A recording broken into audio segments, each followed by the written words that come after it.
के बंधना।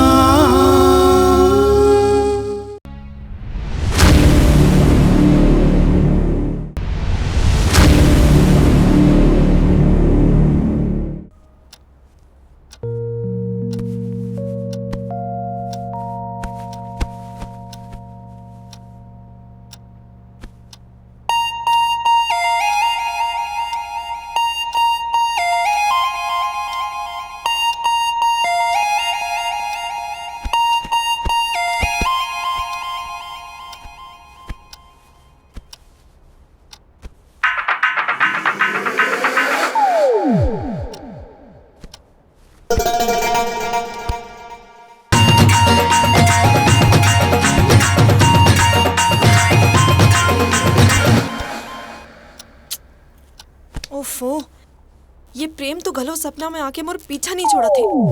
चूम चूम के मोर गाल लाल कर दिस। ये ऐसे है तो एकर घर वाले मन कैसे होई?